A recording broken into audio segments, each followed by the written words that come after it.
Good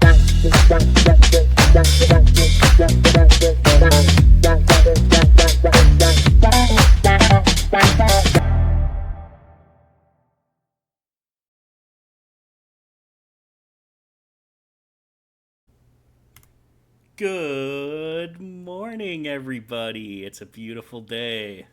Welcome to the Fastcast, your weekly podcast of everything football, fantasy, predictions, bets, news. You name it, we got it all. We're going to be here every Thursday morning, every single week, 8 a.m. I am joined here today with the Fast Brothers. Let's get right into it, guys. Let's talk football. Let's do What's it. going on today? Let's go. All right, so I want to lead us off here with some pick'ems, right? We want to know who's gonna win. We gotta get these draft odds. So make sure you sit and listen to what we have to say because we're always right, even though we're not always right. Okay, so let's just get into some DraftKings odds here with the pick'ems. We're gonna start off Thursday night game. Now I do want to mention last week was pretty wild with all the outcomes. I mean, we got a lot of, whoopsie daisies, like New England Patriots beating the Bengals. That was pretty wild. I mean, I guess it's not really that wild, seeing as how the Bengals have sucked the first 4 weeks in the past 2 seasons. But besides that, there was a couple if you listened to the podcast last week, you would have heard. I had that call. I had it called out. They always start out pretty weak. That's true. That's true. That's why you have to listen to us, okay? We know what we're talking about, or at least some of us do, and then sometimes we don't, and then... But, anyways, let's start off this week, though. We'll get more into all those Week 1 games a little bit later, but right now, we're focused on Week 2 of the NFL. Thursday night football, we got Buffalo Bills, Miami Dolphins, a divisional matchup game, going to be a fantastic matchup. Go Bills, by the way. However, for me, right now the odds are negative 2.5 for the Miami Dolphins, so they are favored to win right now. And as much as I hate to admit it, I'm not entirely sure this Bills defense is gonna hold up against the Miami Dolphins. It's gonna be rough. I know I have my full faith in Josh Allen. I think he can get it done. Offensively at least, but on the other side of the field, the defense is what wins you games. And at negative 2.5, I don't know. I am taking the Dolphins to win this one at negative 2.5. I think they do win by exactly a field goal. So go ahead and take that spread for the Dolphins. Okay. I'm also gonna agree with brother here. I'm sorry to cut you off. No, brother. you're I'm good. going back to back here as Bills fans. I'm gonna have to agree. I'm going Dolphin spread. I mean, we saw how much they struggled against Arizona, so to me, this is a no-brainer. Yeah, so I was taking a look at this too, and I feel like just watching the Dolphins in the first week, they kind of struggled getting off the ground in the first half. And I have the question is, did the Dolphins win their game the first week, or did just the Jaguars lose the game? I don't know if everything clicked there. By the way, to highest passing yards in the whole entire NFL. Didn't want to warn you, but again. there he is at the top again, just like last year, picking up right where he left off. I think the offense kind of did start working, and I think the Dolphins with that really awesome defensive player at the goal line fumble, that was that play that turned it all around. Amazing. I have the Bills just because I just liked how they played a little bit better. I think they have it all together, and their run game was very fantastic. I think that Dolphins D might not be able to stop that as well as everyone thinks. Josh Allen game, you mean? I have the Bills actually winning it out. I'm going to take the spread for them, plus 2.5, though. Alrighty. So the two Bills fans go against the Bills, just like last week with other brother going against his own Cowboys. But yeah, it's whatever. It's gonna be a tight match regardless. But let's hop into the first game, Sunday Night Football. We got ourselves the Las Vegas Raiders and the Baltimore Ravens. Ravens coming off a tough loss to Kansas City Chiefs last week, early inches.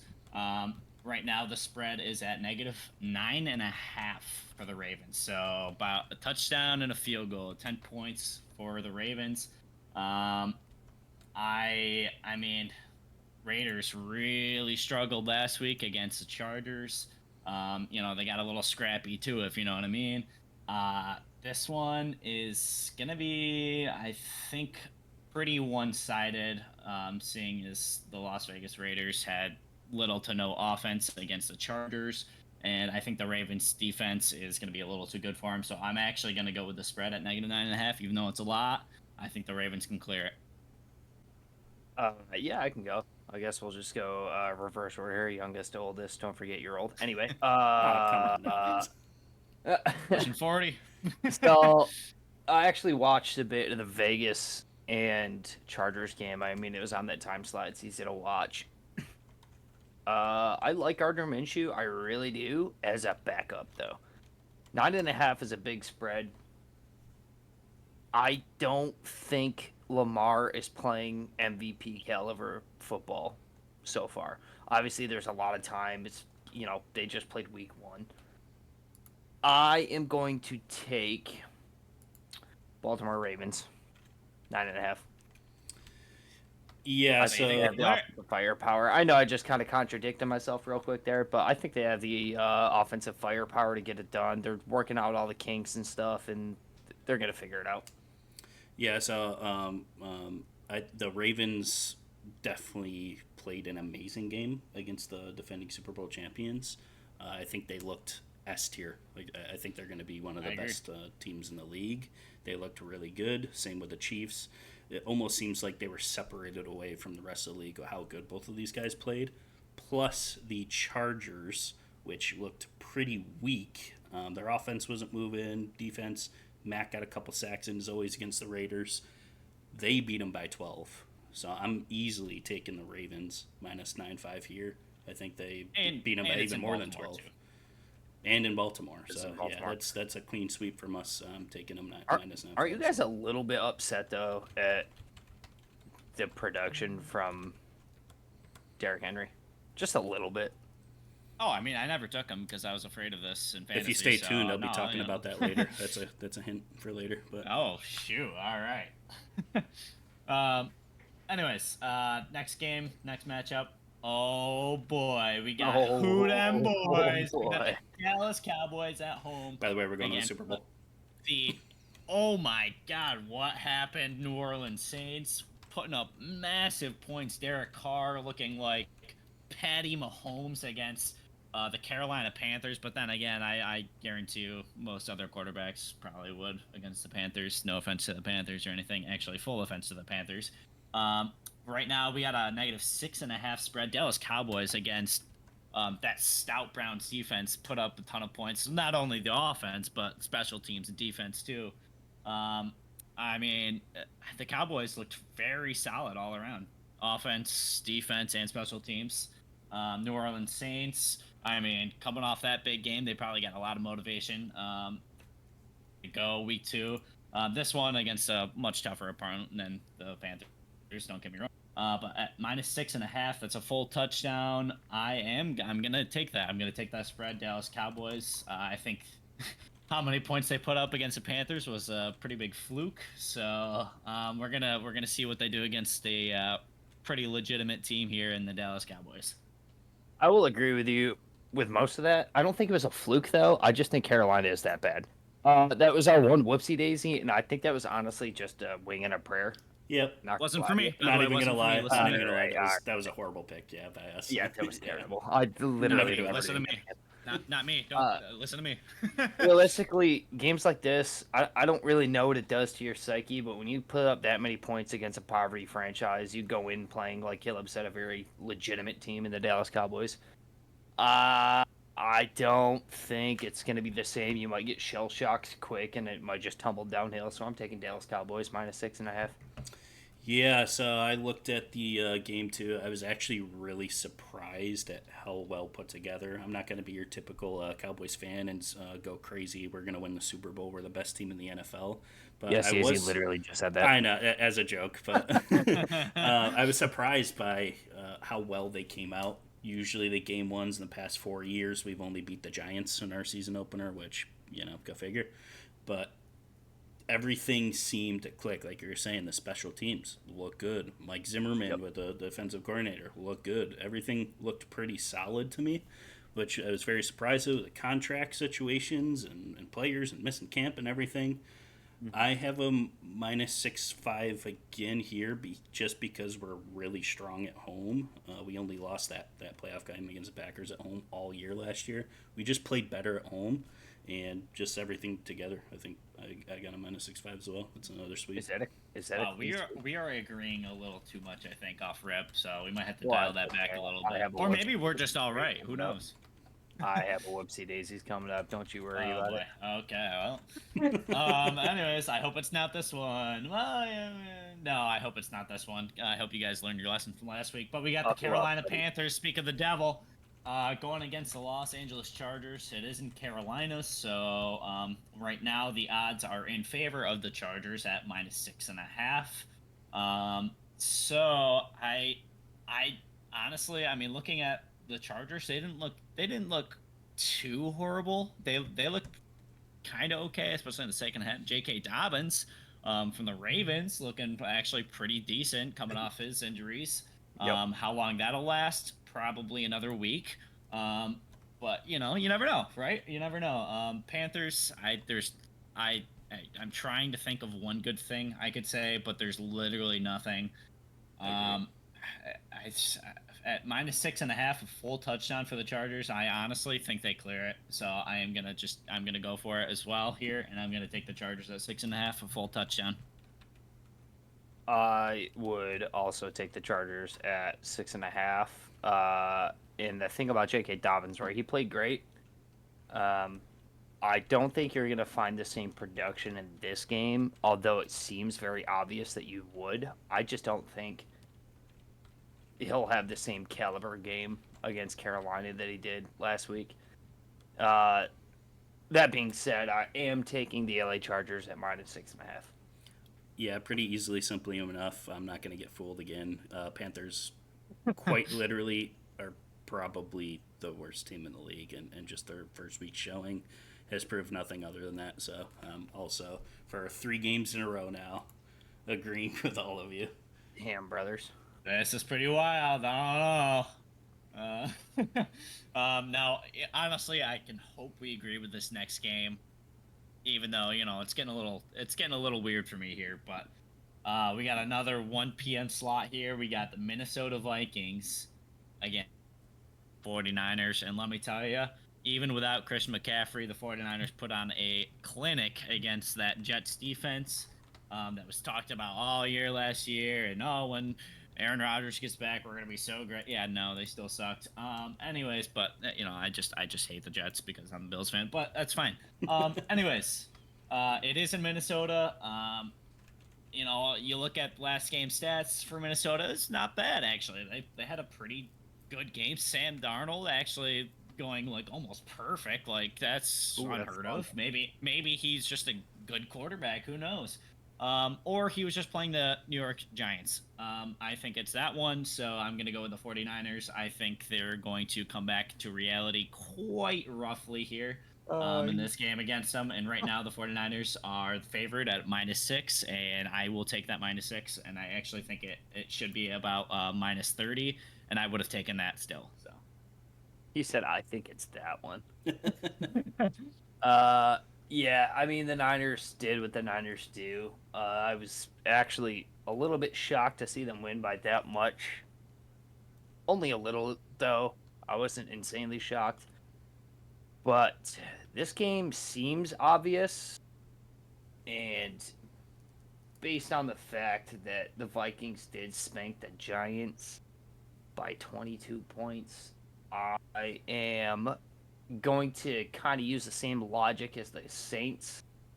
They beat up on a poverty franchise. You get shell-shocked right out of the gate playing a good team. So I am taking the Niners minus 6. Well, we've done it God. again. Oh, no. You scared me. You thought I was going to say my first. Yeah. Yeah, no. That's not going to happen. Okay. Oh, Oh, you Jesus. Yeah, scared me there for a second. Oh my. even though to their favor, I think they did play a little better than expectations. Yes, it's against the Giants, but we're in the NFL here. Mr. Samuel, he's pretty Much solid back there. He looked okay. I like the things going on based off the expectations, but yeah, Vikings are just one of those rebuilding teams. 49ers lost in the Super Bowl. They have something to prove. They didn't even have CMC. I thought the Jets played that first drive. I thought they were in for the run. Same thing. I was like, wow, this is going to be a great game. They just never picked it up from after that. 49ers defense figured it out very quick. I think the same thing here. Defense top tier, offense top tier. They're still a powerhouse. -6 easily.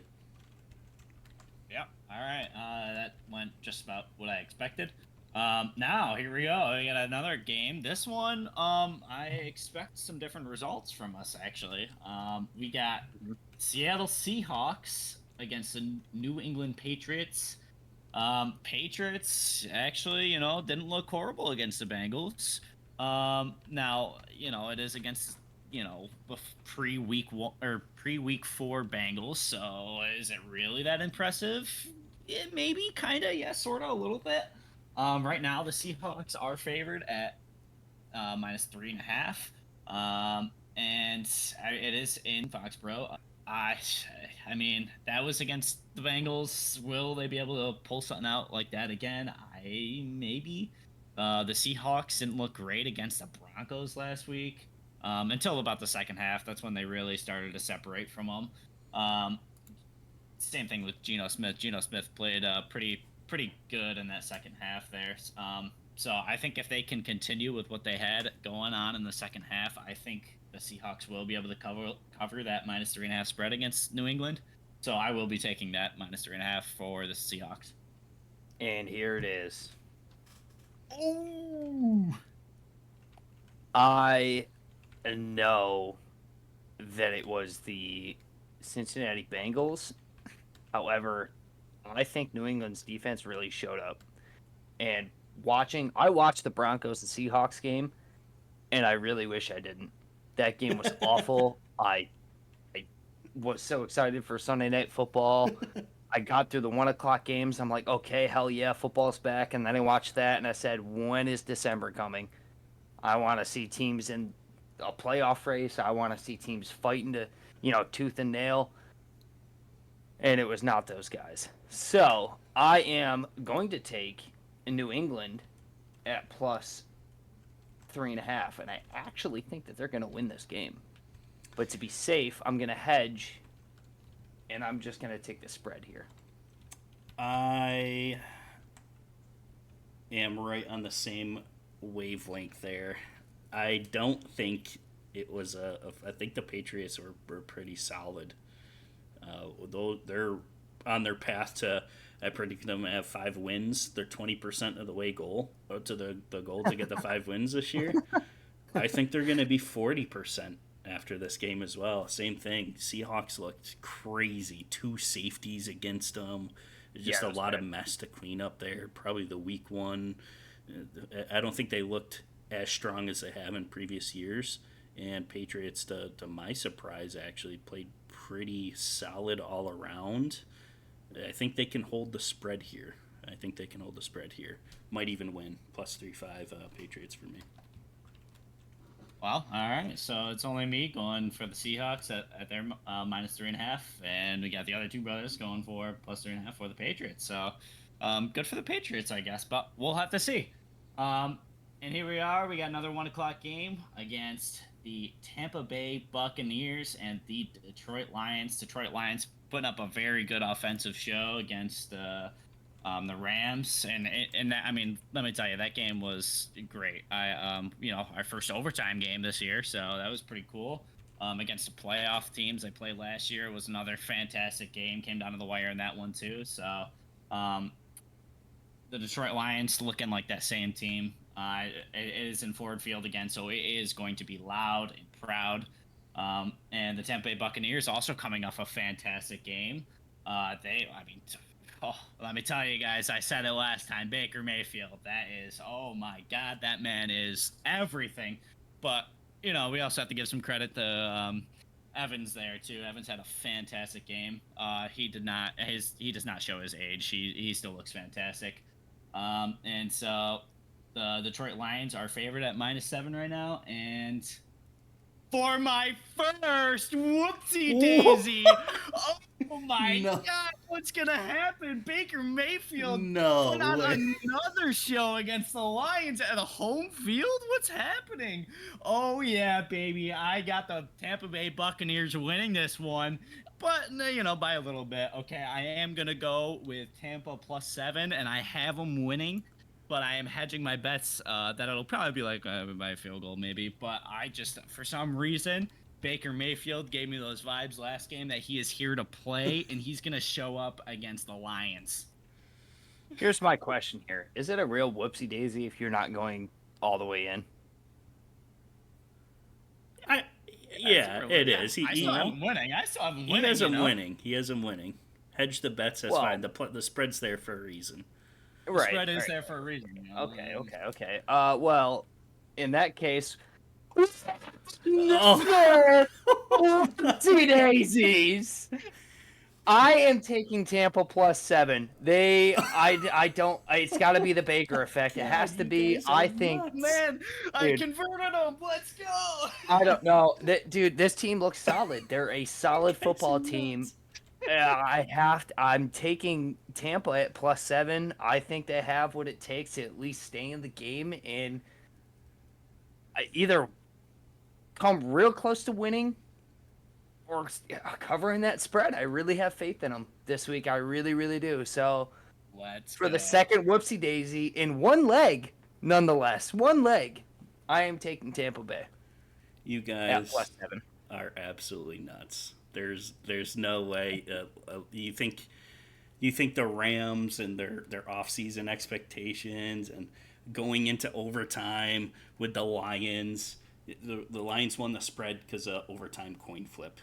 I think they're pretty shaky in week 1. And for my first whoopsie daisy of the week, I also have the Bucks winning. God. Possibly, I'm hedging my bets here too, just for the safe bet. But I have them possibly winning Baker Mayfield. Holy, what an elite performance, week 1. Wow. +7 to the Bucks. Wow. So not only did we all have whoopsie daisies, but we actually did it on the same one. Yeah, that's crazy. That's pretty wild. Okay, I did not expect that. I mean, I thought it's just because of my love for Baker Mayfield, Daddy. Also, that's his nickname. I thought it was just gonna be me standing up here alone looking like an idiot, but now it's all three of us. Now we can all look like idiots when the Lions win by 30. Sweet, awesome.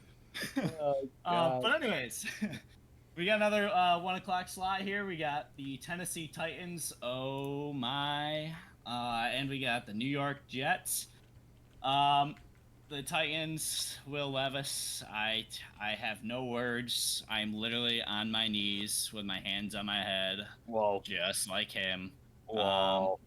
Whoa, not like that. Oh, calm down. All right, PG. Just kidding.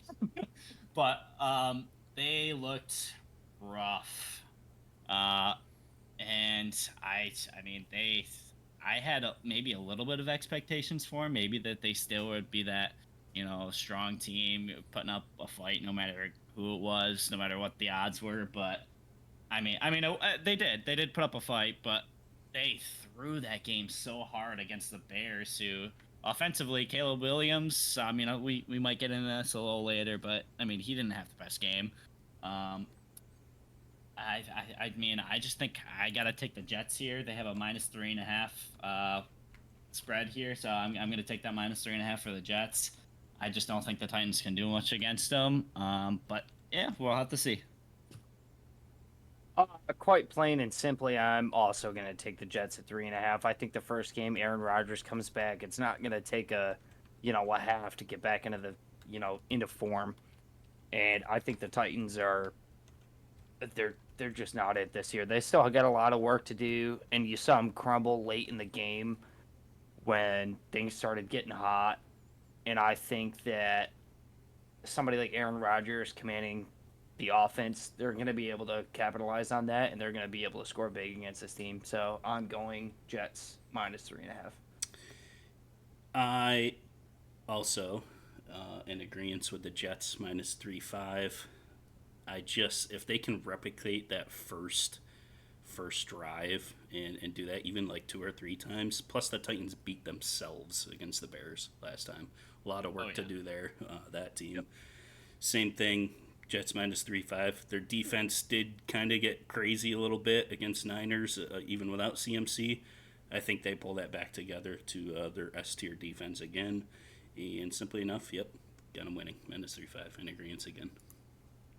Awesome. For our next game, we got another divisional matchup here. We got the Washington Commanders at home against the New York Giants. The Commanders are favored to win this one at -1.5. I mean, it's the Giants, man. Danny Dimes, or Knees, as many people are calling him now. Just oh man, it was bad. It was really bad. I mean, everyone thought it would be bad, but I don't know if anyone thought it would be this bad. The Giants looked bad, like really bad. And it was against a team that they maybe could have won against if it wasn't for them being the Giants. And the Washington Commanders had a pretty rough game against Tampa, but I think Jaden Daniels looked actually pretty solid there. I mean, he didn't really have too many mistakes. I mean, sure, he's a rookie. Obviously, he mistakes here and there. But I think he looks pretty solid. I think with their offense, I think they can string along some nice plays, some nice drives. And so I'm going to take the Washington Commanders at -1.5 here against the Giants team, who looks like they're in absolute shambles. Okay. I respect that, and I agree. The Giants are not good. They aren't.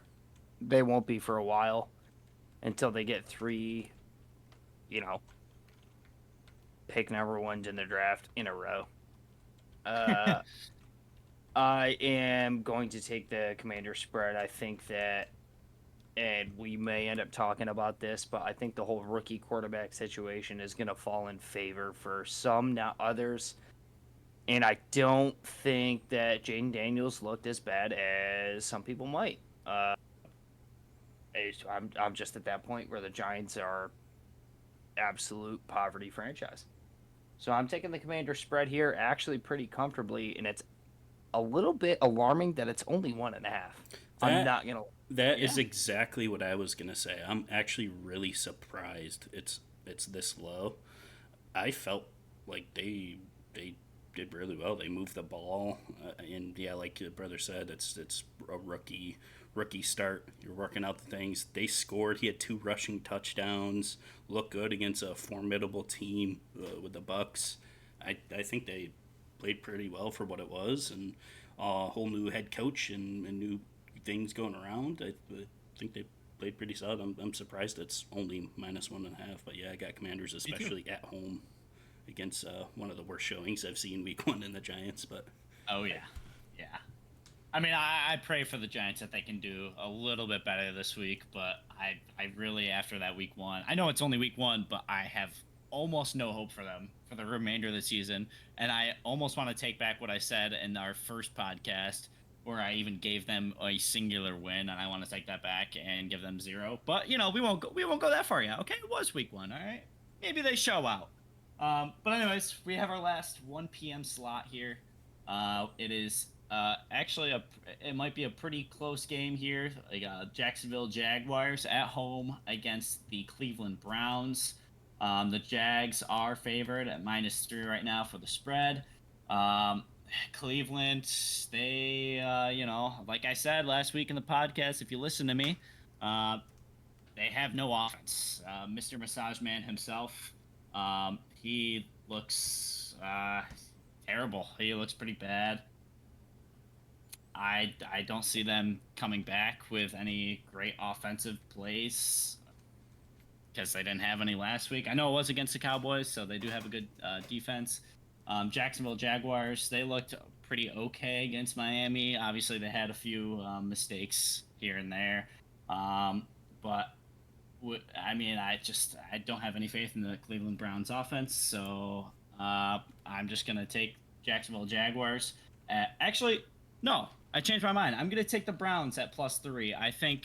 Um, that I think that the Jags will win, but I think it will be by a field goal. I don't think there's going to be too many points on the board here, so I'm going to take the Browns spread here at +3, and I have the Jags winning by one singular field goal. Here we go. Here we go. I'm taking the Browns +3. Wow. Not only that, but I think they win this game. Oh, I think they win this game. I don't think either team showed any promise whatsoever. I'm not going to lie to you. There are things that both teams lacked on. This is going to be one of those games that if I didn't have to tell you what I think about this game, I wouldn't even think about betting on it. I'm not going to lie to you. I wouldn't even entertain the thought of, thinking about this game for more than 28 seconds. I think the Browns are going to win this game. I'm taking the spread at +3, and I don't have any good information on it. I just think it's one of those games that it's just one team is going to win and one isn't. That's pretty much it. Yeah, I have complete. This is where I disagree with you. Jags looked like a good team first half. I do feel like they did lose the game against the Dolphins, but I like what they had going. Browns defense was supposed to be this powerhouse too, and my Cowboys kind of destroyed it. I don't see where that is at the moment, and their offense looked really not good.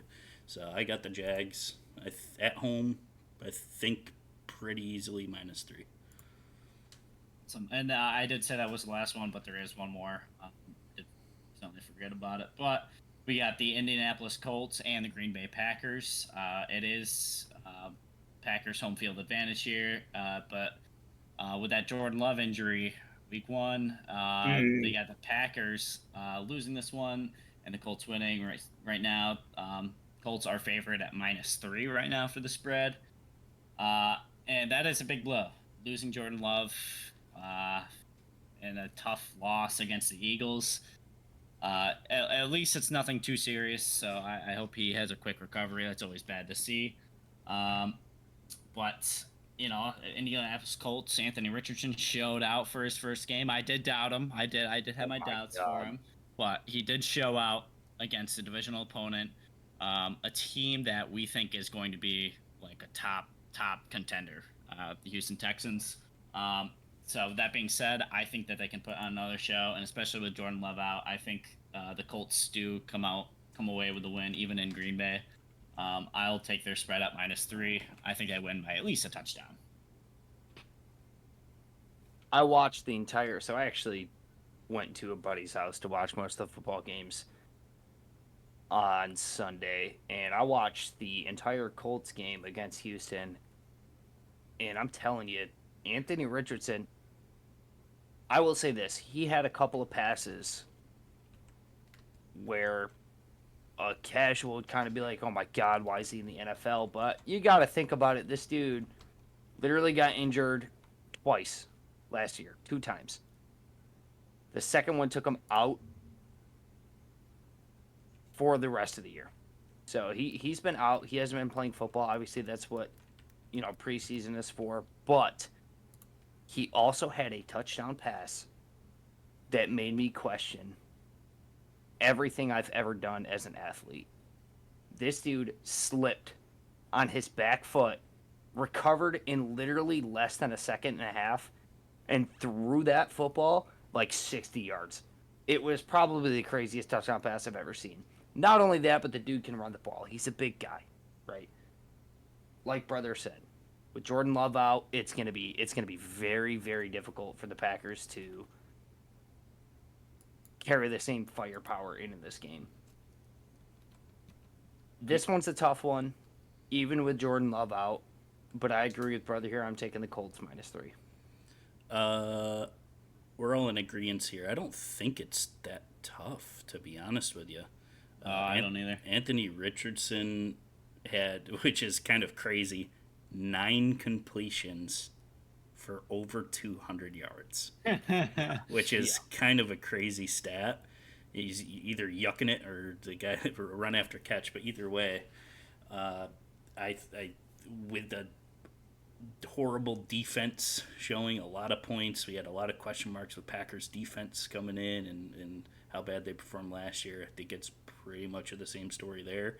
I don't see them stopping them on defense, and you got your starting quarterback out injured. It's -3. These are one of the ones where I'm almost kind of surprised. I know it's at Lambeau, but kind of surprised it's only 3 here. Yeah, it's really the only reason I'm taking the. That I said it's kind of hard. Lambeau's a tough place to play at. Yeah, always. All right, now we got our first 4:05 time slot here. Late window. We got Arizona Cardinals at home against the Los Angeles Rams. Right now, am I seeing this right? Oh my god. Okay, they have the Cardinals favored right now in the spread at -1.5 against the Rams, who just went into overtime against definitely a top team. Now the Rams did lose Puka Nacua. Of course, I don't. You guys don't know about this, but I made a trade for him right before the game, for Kenneth Walker and Curtis Samuel. So I kind of got a steal there. I'm not gonna lie. Well, at least I thought so until he got injured in like the first 4 plays. So that was great, my luck. But anyways, without Puka Nacua, Cooper Kupp looked fantastic. Cardinals also, their offense looked pretty good. Definitely some shady spots there though with their offense and their defense. Of course, I mean Josh Allen. Yeah, Josh Allen just did Josh Allen things to it. I'm gonna have the Rams winning this one though. I don't think the Cardinals have it like that quite yet. I think the Rams offensively are still gonna outshine the Cardinals here in this game. I think their defenses are kind of evenly matched here, but I definitely think the Rams offense is much better here. So I'm going to go with the Rams here to win this game. So I'll take them. I am going to keep this very short, very sweet. Rams, money line. Greater odds, more money, go win some. Next. Oh, okay. Well, yeah, that was pretty easy, short and sweet. I actually have the Cardinals winning this game. They're at home, divisional game. They looked very solid game 1 against the Bills. I think they got their offense moving pretty good. Just as I was saying, those are going to be one of the sleeper teams. I think the division here, Rams and Cardinals are going to split. I think they're winning both in their stadiums, taking the -1.5 for the Cardinals. Yeah, anything can happen for sure. All right, our next game, 4:25 p.m. We got the Kansas City Chiefs against the Cincinnati Bengals. The Chiefs are at home. Like brother did with the last one, I'll keep this nice, short, and sweet. The Chiefs look like Super Bowl contenders, and the Bengals are before Week 4. Right now, the spread is at -6. I will take that -6 for Kansas City Chiefs all day, every day, unless it's Week 4 for the Bengals. Chiefs, -6, go win some money. Talk to me later. Gosh. Yeah, so I like how you guys jumped on my boat now and realized that the Bengals do not play good at the beginning of the year. Also, it kind of looks like Joe Burrow. I don't know what's going on with his wrist. I don't know if you guys seen that, like shaking his wrist. Yeah. Is that some kind of like an injury implication there? Again, start of the year, it doesn't look good at all. Wasn't moving anything at all against what we thought was an underperforming team in the Patriots. I also have Chiefs -6. Yep, pretty easy there. Next game, we got Denver Broncos at home against the Pittsburgh Steelers. Called it with the Steelers. I knew it. Gut read was telling me they're going to pull this one out against the Falcons because they didn't figure it all out yet.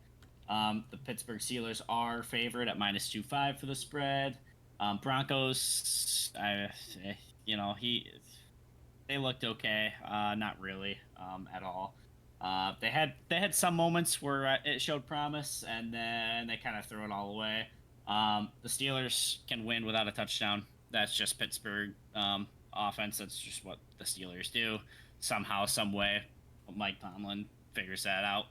So I'm gonna take the Steelers here at -2.5. It'll probably be by a field goal like it usually is. So I'll take that all day, every day. I'm going Pittsburgh Steelers -2.5. unless Russell Wilson starts. If Russell Wilson starts, I'm going Denver Pretty sure Broncos they plus already announced 25. that Fields was starting again. Well, I don't know if it's then official, but there it is. Pittsburgh Steelers. Oh wait, yeah, Justin Fields. Yep, Justin Fields starts -2.5. Pittsburgh Steelers next.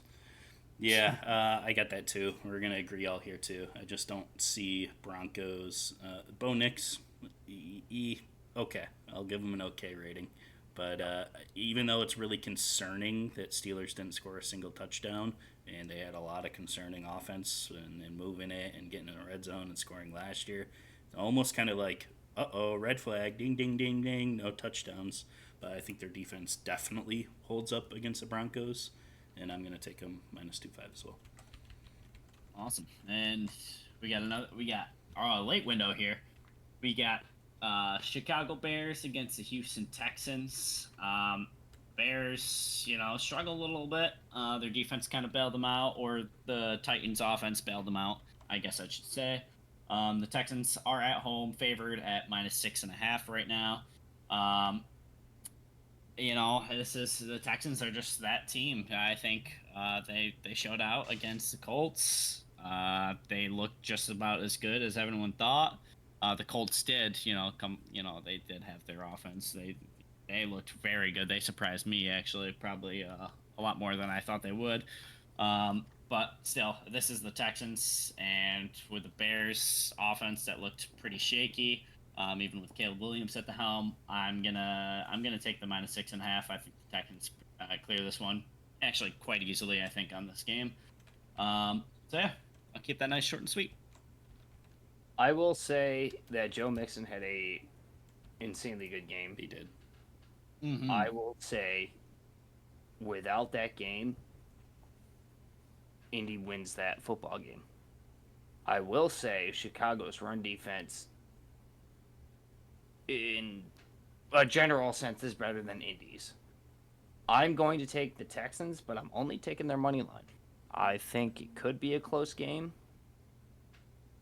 Or Joe Mixon goes off again for the Texans. I'm taking the Texans money line, not spread. Money line. I like that decision because I'm gonna take the plus. I'm gonna take a +6.5. It's probably a really bad decision because for me, I didn't see anything from the Bears offensively. Again, these are one of the ones where they didn't get in the end zone. It was a lot of special teams defense, and their opponents just kind of beat themselves towards the end of the game there and really didn't have to do anything. I think Caleb only had like 93 yards passing or something. But I don't know, for some reason, kind of like a gut read here too. I just think their defense plays well enough and something clicks and they start moving the ball, and I think they hold it to a +6.5 here. I'm going to take the Bears spread. Awesome. That wraps it up for our pick'ems. Oh no, it doesn't. I lied. There's a Monday night game. I'm silly again. I almost messed that up.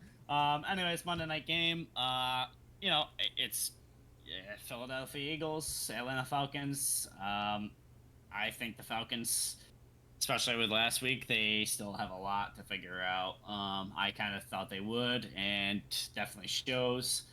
Kirk Cousins is not quite situated quite yet with that offense. Although they do have, Bijan looked very good. They do have all those key guys still, so I think they just have a little warm up period. I think that will continue into week 2. The Eagles looked great. They looked fantastic offensively. Saquon Barkley looked sexy as always. Smack him on the butt next time I see him. But it's whatever. Anyways, -6.5 spread. Eagles at home. I think that's a gimme. I will take that all day, every day. Which one? Eagles. Oh, -6.5. Yeah. Just wanted to make sure. Yep. Brother? And Brother? for my second whoopsie daisy. Are you being serious? I'm actually being serious. I am going to take. It's not too crazy. I'm not taking the money line, but I will take the spread for the Falcons. I think I don't know, something about that Brazil game is shaking me up a little bit, man. I don't know if Saquon's going to be able to do the same thing twice in a row. I think the Falcons are kind of at a learning curve here, and I think they might show some force. I'm taking the spread. I think they're going to lose the football game. Don't get me wrong. They might be able to keep it close. I'm taking the Atlanta Falcons 6-5. You know what? I almost did it as well because I'm on the same page.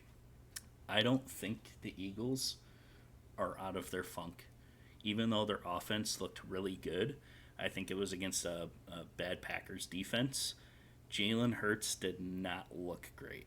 And I think that is going to be the reasoning of them not coming out of their funk and still kind of in this weird kind of do we win, do we lose kind of streak. I thought all game they were going to lose. I thought the Packers were doing really well against them. But for this one, I just don't trust the Falcons quite yet. I don't think they've activated all their pieces and got everything together yet. Offense looked kind of shaky. So just for that, I'm going to take the Eagles one more time before we start seeing them go back into the thing. Everyone's going to think, oh my God, Eagles are back. But I think this is the last game that they're going to get. I think they cover the spread too. I'm doing Eagles minus 6-5. But I like the pick, Brandon. I think I could see Falcons scooping this up if they fall earlier than I think. But for this betting reasons, I'm doing Eagles this one. All right. Well, there you have it. Actually, for real this time. I only had one whoopsie daisy. That was the Tampa Bay game. Actually, we all agreed on that one. So I think you guys should get bet on that or don't. So yeah, it'll wrap that up. We'll go into fantasy now. We'll take a look at some fantasy perspectives here. Just kind of talk about it. What's going on? Who surprised us the most here? Maybe some possible trades that we could look for heading on to week 2. Some buy low actions possibly going on. For me right now, I want to talk about some of these split backfields because that's where we're really going to find the most. That's where we're kind of hesitant, and especially with the drafts and where to pick guys up. For me right now, I'm gonna look at this Bengals backfield. I think there's a huge dilemma: Chase Brown or Zach Moss, who's gonna take it, who's gonna get these receptions. I'm looking at this backfield right now, and through that first game, it's pretty clear it's not Chase Brown sucks. He's not gonna take that backfield at all. It's gonna be mainly Zach Moss here. So if you don't have Zach Moss and someone does and they're not quite aware of the split that's happened, I say trade for him, try to get him. If you do have him, I would recommend it's pretty safe to play him. Maybe not against the Chiefs this week, but start looking to play him pretty shortly here. I think he's going to, once the Bengals offense, well, maybe if the Bengals offense finally starts to shape up, I think they're going to be top guys offensively. I think you should look to start playing him over Chase Brown. I think he's looking like a good flex option, maybe, or maybe once their offense starts getting going, a good running back too. So that's what I'm looking at. What about you guys, brothers? Who are you looking at? That's weird. I almost said that week 2.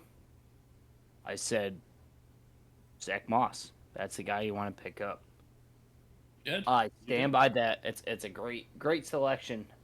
With since he's struggling, we just like older brother said, we don't know about Joe Burrow's wrist and the whole thing with Jamar Chase, his whole contract negotiation thing, and him not playing and kind of being a game time decision type thing. That just stirs up a lot of stuff, right?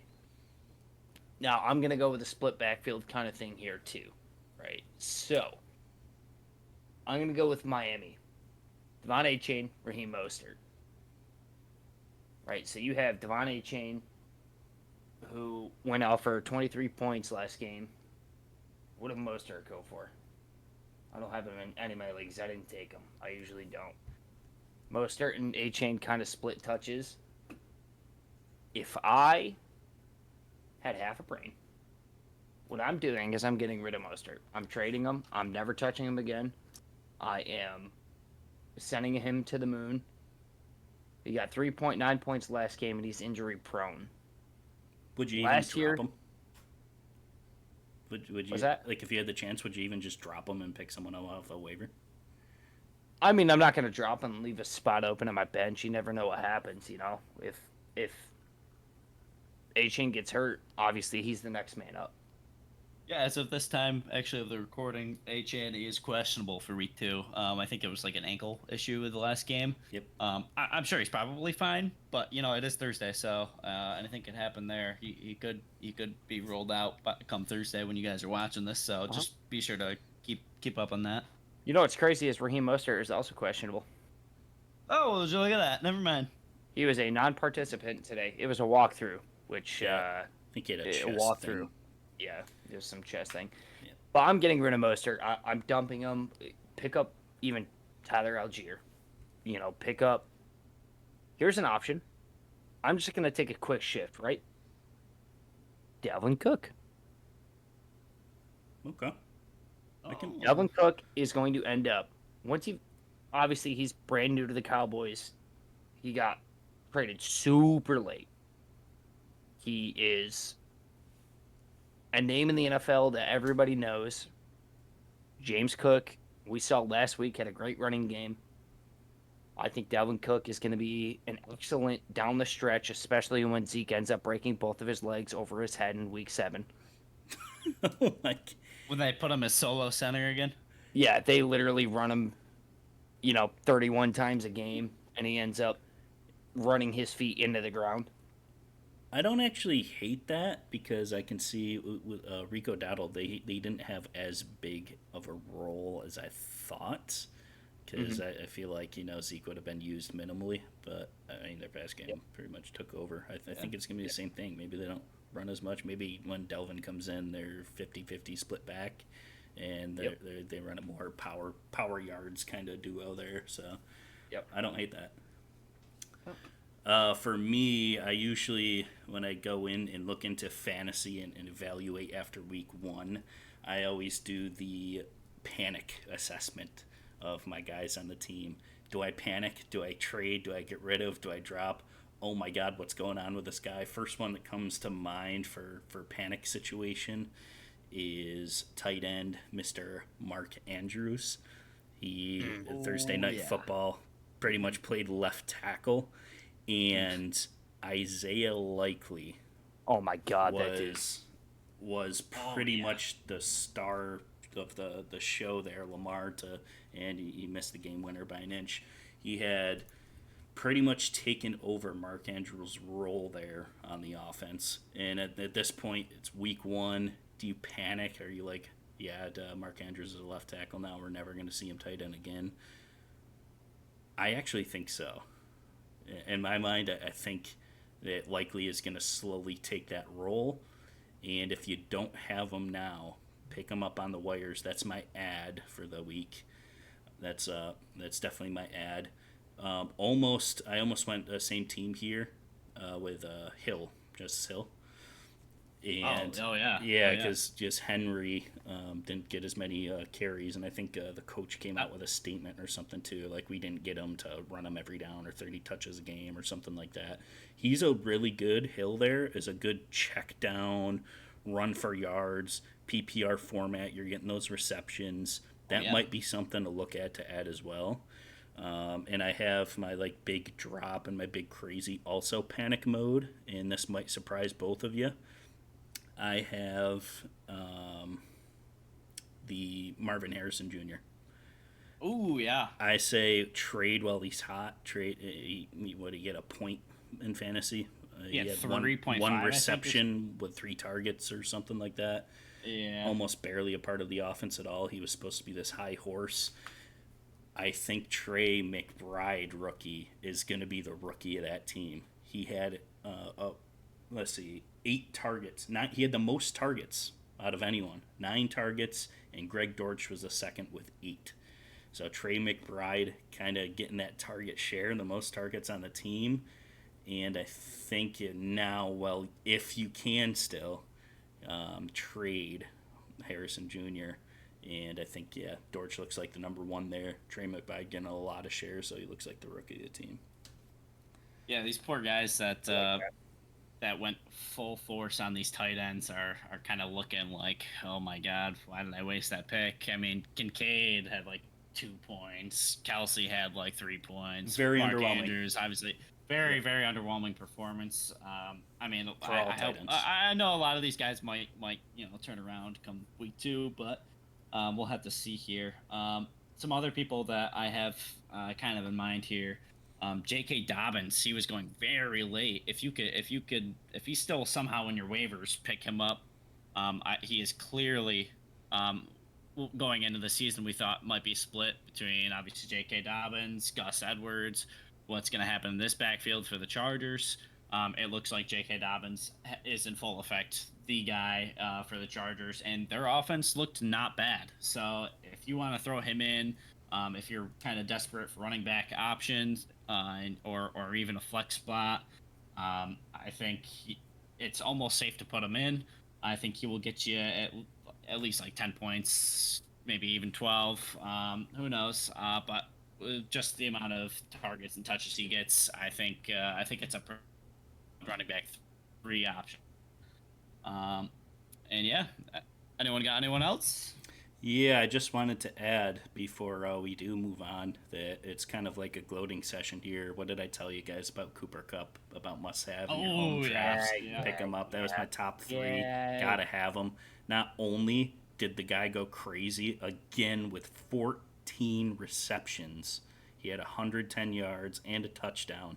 He looks like the workhorse of the team, just as I predicted. Don't want to say, I told you so. Well, I mean, to be fair, Puka Nacua did get injured, okay? He did. He did. Pretty early But before then, he had a very high share of targets before true, Nacua even went out. Cooper And now, Kupp just to add on top of the cake there, Nakua's out, so he is the guy. So if you didn't pick him up, I can only say I warned you. Yeah, and if you have him on your team, even if you stashed him on your bench for whatever reason, because I mean, I know he was going later in the rounds, but if you have him on your bench for whatever reason, put him up. You're activating him now. Yep. That's a start every week. Get him in your team. Start him. He's gonna be that guy. He's gonna put up probably the same amount of points every single week. Yeah. Speaking about a gloating session, I'm just gonna jump in here with my own 2 cents. Who said something about Lad McConkey? Yeah, I mean, he did. It was me. Okay, all right, cool. Obviously, right. That was kind of a poo-poo caca game. It wasn't great. He got 14.9 fantasy points. He did. He ended up getting 5 receptions on 7 targets, and he had a touchdown. Now, does this mean every single game he's going to have multiple touchdowns? He's going to have like 16, 17 points? Probably. We will see. I like the pick, honestly. He had a really good showing. I like it. He did, and that was game 1 out the gate. Justin Herbert's guy. I told you guys going in that he was going to be the one that Justin Herbert was going to look to. He's got wheels. He's a good target. He's an excellent route runner. And maybe the next couple weeks might be a little bit rough. They're playing some good teams, but after that, they're going to have a lot of fun. Justin Herbert and Lad McConkey together. So if you haven't picked up Lad McConkey, if he's still available, definitely pick him up. Some of the other trades, if there's people out there that you guys have that brothers have already mentioned that you can get rid of, I'm telling you, Lad McConkey will end up being that guy. They got rid of a couple key pieces on their offense, and now it's Lad McConkey. And another guy, one more for me, actually. I just thought about this. One guy to stash, okay? If somehow he is still on your waiver wires after that Monday Night Football game, pick him up. Jordan Mason. That guy, he absolutely killed it. Is he the most talented player? Maybe not. Probably not. He is a backup for a reason. However, with that San Francisco offense, this guy is going to put up points if Christian McCaffrey's out. So he's the type of player that if somehow Christian McCaffrey is injured, or if this injury is a little bit more than what it seems to be, and he misses next week or maybe a couple weeks following, pick him up, put him in, play him if Christian McCaffrey's out, because he'll get you some points. Okay? Kyle Shanahan will find a way to fit him in the offense. Yeah, that's also a really good point to add to. I've seen a couple of different reports, questions what's going on with McCaffrey. When's he coming back? How long he's injured for? So yeah, if that's a quick snag for you and you drop someone, and yeah, I think that's going to be really, especially if he's out multiple weeks. He looked really good, so I like that a lot. Obviously, if you have McCaffrey, don't dump him. Keep him. Well, I hope everyone knows that. Yeah. Don't get rid of him because he is the number one pick for a reason. All right, so week 1 was great. Football is back. So happy for it. Let's get rid of this fantasy talk. Let's just talk about top highlights. What do we got? What are we looking for? What did we like about week 1? Anything could be anything. Any of the teams. What surprised you? What happened? What are you most looking forward to? Let's start with you, Justin. Brother, go ahead. Yeah, I'm looking more towards I top highlight my sleeper team, Cardinals. I'm looking to see how they improve on the offense, get everyone, especially the rookies, McBride, Marvin Harrison Jr. all together. I feel like they played a really good game coming out too. They gave you a little scare, didn't they? They thought you were gonna win. I'm looking out for them. Top highlight.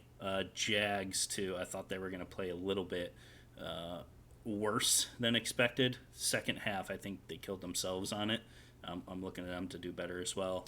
Last thing, note Steelers. Those are my question mark team right now. Can they get the offense going? They cannot rely on their defense only, especially in the second half of the year where their schedule is going to go crazy. So that's my lookout teams right now. My sleeper team. I'm looking at the Cardinals' offense. Very nice.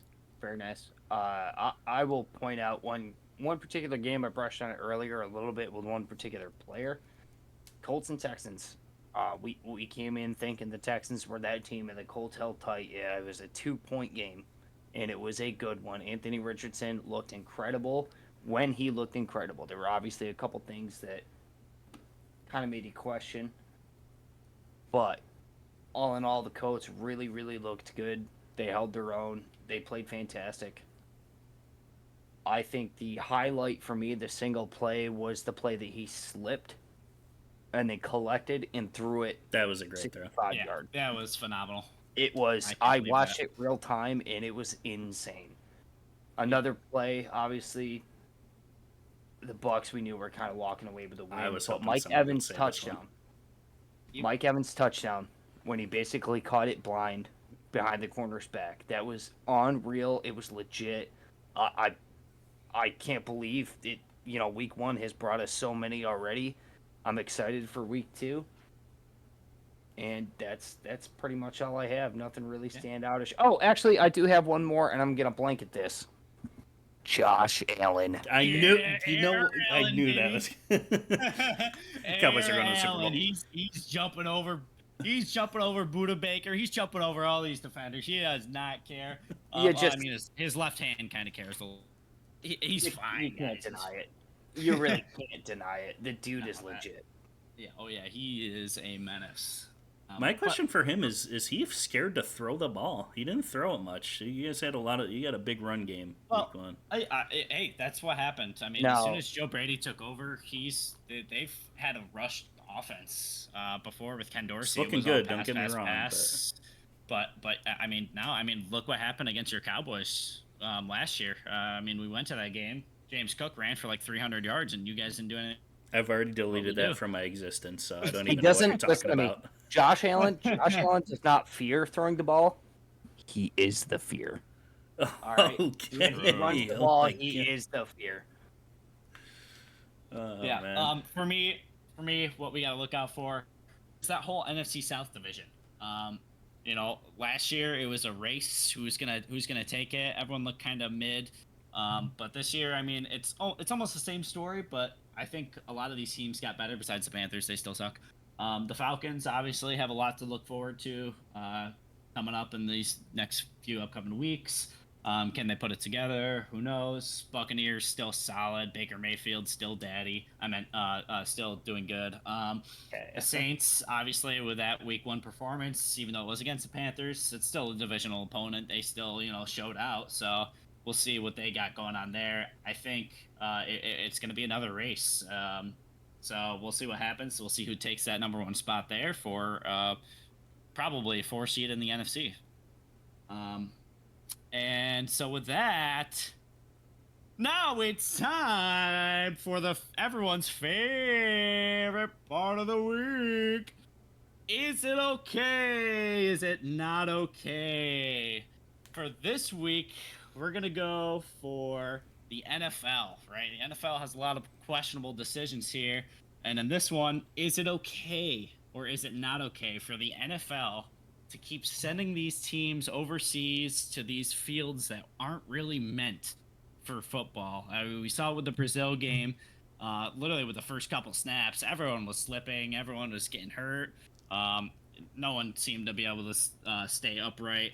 So, I mean, it's just a question of, is it really okay for the NFL to keep sending these guys overseas, messing up their schedules, doing all this stuff, sending all these guys out, um, just just basically so the NFL can get their name out to other countries, basically get more viewership.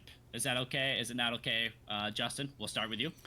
Yeah, so I think you said it pretty good there. It's all about like promoting, and I know there's a lot of international fans. People want to watch football. It's a great sport. We fell in love with it in America here for the sake of getting out to different parts of the world and even the travel. I mean, that's got to be pretty fun for a team to like just travel. Probably not. It breaks up their practice and stuff, kind of thing. But just going out there is got to be kind of fun as a team, like a team bonding thing, and having a game out there. You're like, heck yeah, energy's high, and for the promoting purposes and getting everyone involved, I think that's a good portion of it.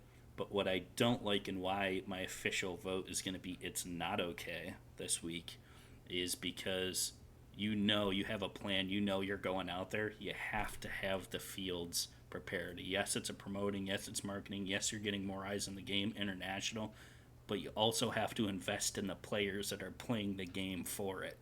So you have to have these build a field, build a stadium over here, and I know it's for a game a week. Or you're in. We're how many games in Germany? I think there's a couple games in Germany last year. Build something, a field, get it ready, get it prepared. You already have this planned in advance. You have to have it ready for the players. Everyone was slipping around, complaining about the turf. That can't happen. You got to invest in the players as first and foremost, and that's how you get more. All the complaints coming in from the American viewers too. They see that, and they want to see a good game over there too. So the fact getting everyone involved, I like, but you gotta be prepared and help the players out there too. It's the whole turf and grass argument here too for me. So official, not okay, not okay. I All pretty right, much other brother. agree with almost everything that brother said. I think going to another country is very cool. However, I don't think that they have as much leeway to do things as we think they do when they go over there.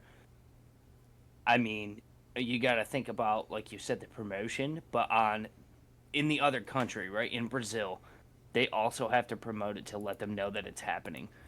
So you get all these citizens in this country that are aware that these people are coming, regardless of, I don't want to get way too political here, but regardless of who it is and like what our alliances are with certain places and things like that, uh, there's danger everywhere, right? I don't think these players are going out and doing things like we think they are. It's a very cool. It's definitely a very cool experience for them just to play in a different country. Now I'm going to touch on the field. There are sports that turf works. I think polo, sure. I think buttered up people. What is it called? Freaking curling. You put some oil on people and you slide them down the turf. That's cool, right? football is not a sport that should be played on turf. I understand the longevity and how much maintenance is required for grass, but it's not about the time you put in on the field. It's about the health and safety of the players that are playing on that field. You're paying these people millions and millions and millions of dollars. You want them to be healthy, you want them to be safe. This field was not a football stadium. It was not meant for football. So for the NFL to send these people over and have them play on a field that's just like, yeah, whatever, we just want more views, not okay. My final answer. It's not okay. So, everyone thinks it's not okay. Well, I would probably agree with that. Brazil, I mean, you're sending everyone over across the country and expecting them to play this football game for you. So that way you can, get the viewership out to everyone, which is a great thing. Obviously, we want everyone to get involved with the NFL. Um, we're seeing more and more countries do so. I mean, shoot, flag football is even becoming an Olympic sport, which is pretty cool to see. True. However, you're sending these guys out. You have to at least care for them as well, especially with these fields. I know it's another country. I guess you have some real stipulations what you can do over there, what you can't do over there. I think we got to make sure player safety is number one. We got to care for who is in the NFL right now, rather than who will be in the NFL in the future. But with that said, there's a lot of good things from this. Obviously, I mean, you can't expect the conditions to be perfect. You got to be ready to go play football no matter where you are, no matter what field you are, especially MetLife, the ACL destroyer. But you got to be ready to play no matter where you are. Obviously, that field was not entirely meant for their level of play and what they were doing there. So I think that is an issue that should be addressed and probably will be addressed with all the dissatisfied people from that game. But yeah, I also say it is not okay. I think they should address that most definitely in the future.